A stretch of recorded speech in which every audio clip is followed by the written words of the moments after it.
뵙게 돼서 반갑습니다. 정부가 어떤 정책을 만들 때는 현장 감각이 많이 부족해서 탁상 행정이다 이런 비난을 받기도 하고, 어떤 정책에 구멍이 생겨가지고 이제 그것 때문에 정책의 실효성이 떨어지는 경우도 많이 있습니다. 현장에 계신 여러분들의 의견들이 우리 정책 결정에 많이 반영될 수 있으면 좋겠고, 또 그 점에 여러분들이 많이 도와주셔서 감사드립니다. 모두가 아는 것처럼 대한민국에 여러 정책 과제들이 있긴 하지만, 그중에 저는 제일 중요한 게 역시 국민들의 먹고 사는 문제, 또 먹고 사는 문제의 가장 핵심 경제 문제라고 생각합니다. 지속적으로 성장하고 또 그 성장의 과실을 우리 국가 구성원 모두가 골고루 누릴 수 있는 그런 사회, 이를 통해서 또 지속 성장의 토대가 강화되는 그런 선순환 경제를 만드는 게 제일 중요한 일이 아닐까 생각합니다. 그리고 또 세부적으로 들어가 보면 우리는 국민들의 보유 자산의 아주 많은 부분이 부동산에 몰려 있죠. 그게 수도권의 집값 문제를 야기하기도 하고, 또 기업의 생산비를 증대시켜가지고 기업들의 생산성을 또 저하시키는 그런 문제를 낳기도 합니다. 결국 생산적 금융으로의 전환이라고 하는 게 국가 정책으로는 매우 중요한 우선순위에 있다는 생각을 저는 합니다. 코리아 디스카운트, 똑같은 주식인데, 똑같은 회사인데 한국증권거래소에 상장됐다는 이유로 할인받는 일이 지금 수십 년간 계속됐습니다. 이 원인이 뭐냐? 원인은 대개 제가 후보 때도 얘기를 했지만 크게 보면 한 4가지 정도라고 할 수 있는데, 하나는 소위 대한민국의 특이한 재벌 구조에서 계속 파생된 문제이기도 한데, 기업의 지배구조 문제죠. 지배 경영권의 남용. 분명히 알토라는 주식을 샀는데 어느 날 보니까 알맹이는 쏙 빠지고 껍데기만 남더라. 내가 가진 주식 또는 내가 관심 있는 주식이 언제 그런 일을 겪을지 모른다. 이러니까 당연히 투자를 망설이게 되죠. 지배권의 남용, 경영권 남용이 첫 번째 문제였던 것 같습니다. 두 번째는 이제 시장의 불투명성, 불공정성이죠.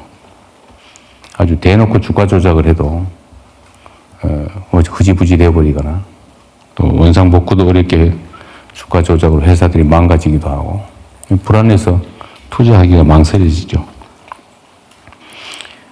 세 번째 문제는 뭐 약간의 국가의 정책적 문제인데, 도대체 이게 대한민국의 경제 산업 정책의 방향이 뭐냐, 어디로 가려고 하느냐, 어디에 중점이 있냐, 이게 뚜렷하지 않아서 판단하기 어려운 거죠.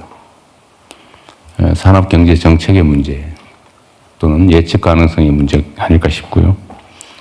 또 하나 중요한 게 이제 한반도의 분단 상황 때문에 생겨나는, 그리고 그게 정치적으로 악용되면서 지정학적 리스크가 또 문제였죠. 좀 잘 될라 그러면 뭐 휴전선에서 말폭탄이 오가다가 심지어 총격이 발생해서 저 나라 또 전쟁 나는 거 아닐까? 그런 의심을 또 걱정을 하게 하는 그런 지정학적 리스크가 또 문제였던 것 같아요. 저는 우리가 하기에 따라서 이 코리아 디스카운트가 아니고 얼마든지 정상평가를 넘어서서 코리아 프리미엄도 가능하다. 모든 제도, 모든 국가 상황이 언제나 완벽하지 않기 때문에 누가 더 안정적이고 투명하고 공정하고 또 성장 발전이 담보되는 산업 경제 시스템을 갖고 있냐, 거기에 따라서 사람들의 판단은 얼마든지 달라질 수 있다고 생각합니다. 지정학적 리스크 문제는 사실 생각보다 많이 과장되어 있죠. 또 그걸 정치권이 부당하게 악용하면서 불필요하게 그 긴장감이나 불안함을 증폭시킨 측면이 있습니다. 이 문제는 조금만 노력해도 충분히 해결할 수 있죠.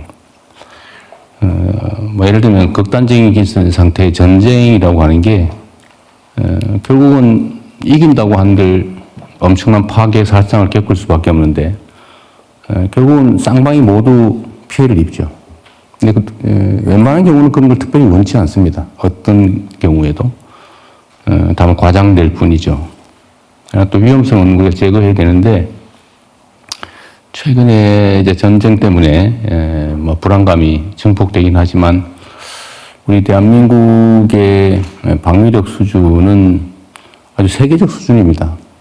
예를 들면 뭐 국방비 지출 규모가 북한의 1.4배를 넘는다고 해요. 엄청난 거죠, 사실은. 그것 때문에 군사력 평가, 재래식 군사력 평가에서 세계 5위를 기록하고 있습니다.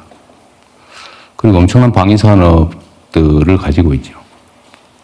그 다음에 사실 국방력의 기본은 경제력인데, 이 경제력은 사실 정말 비교할 수 없을 정도로 압도적이어서, 사실 객관적으로 보면, 문제될 게 거의 없죠.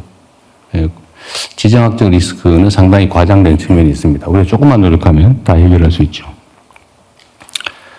산업경제정책도 마찬가지로 하기 따라서 얼마든지 저는 개선할 수 있다고 생각합니다. 이번 국민주권정부의 산업경제정책 방향은 아마 여기 계신 분들 포함해서 관심 있는 국민들 대다수가 대한민국 경제산업은 이런 방향으로 가려고 하는구나. 또 거기에 투자하는구나. 이런 걸 충분히 인지할 수 있을 만큼 방향은 명확합니다. 지금 또 고민해야 될 부분이 시장의 투명성과 공정성이죠. 주가 조작 폐가망신. 제가 그런 얘기 자주 하는데, 실제로 그렇게 만들어야죠. 꿈도 꿀 수 없게. 그래서 제가 지금 공정거래위원회, 금융위원회 다 나와 있지만, 하여튼 주식 시장에서 불공정 행위를 하는 것을 신고해서, 예를 들면 주가 조작을 하면 이제 원금까지, 주가 조작에 동원된 원금까지 전부 몰수하는 걸 실제로 할 건데, 부당이득 반환뿐만 아니라 이 금액에 총액 제한 없이 30%? 30%까지 우리가 포상금을 하기로 했고, 여기는 직접 가담한 사람도 포상을 하는 걸로 신고하거나 결정적 증거를 제시하거나 뭐 이렇게 하면 처벌도 감면해 주는 걸로. 뭐 이런 아주 뭐 좀 어떻게 보면 좀 심하다 싶을 정도의 이런 제도들 또는 뭐 금감원 중심으로 그 조사 단속 인력도 대폭 늘리고 실제 선거도 나고 있기 때문에 이 문제도 그리 어렵지 않게 해결해 갈 수 있을 것 같아요. 그리고 첫 번째 지배구조 개혁 문제는 상법 개정이나 뭐 이런 정책적 조치들을 통해서 많이 개선되고 있지 않습니까? 이런 이제 정부가 할 수 있는 조치들을 또 체계적으로 안정적으로 지속적으로 해 나가면 결국 시장에 대한 신뢰를 회복할 수 있을 것이다. 그러면 코리아 디스카운트가 아니라 이제 정상화 과정을 밟고 있는 중이고 또 나아가서는 코리아 프리미엄도 얼마든지 가능하게 우리 만들 수 있을 것 같아요. 그런데 그럼 구체적으로 어떤 정책들이 필요한가? 뭐 입법이든 지침이든 아니면 정책이든 이런 것들을 이제 다 찾아봐야죠. 그래서 오늘은 그런 제안들 또는 뭐 정부가 만들고 있는 정책들에 대한 장단점이나 아니면 뭐 문제점이나 이런 것들을 오늘 한번 같이 검토해 보실 텐데요. 좋은 제안 많이 해주시기 바랍니다. 네, 대통령님 말씀 잘 들었습니다.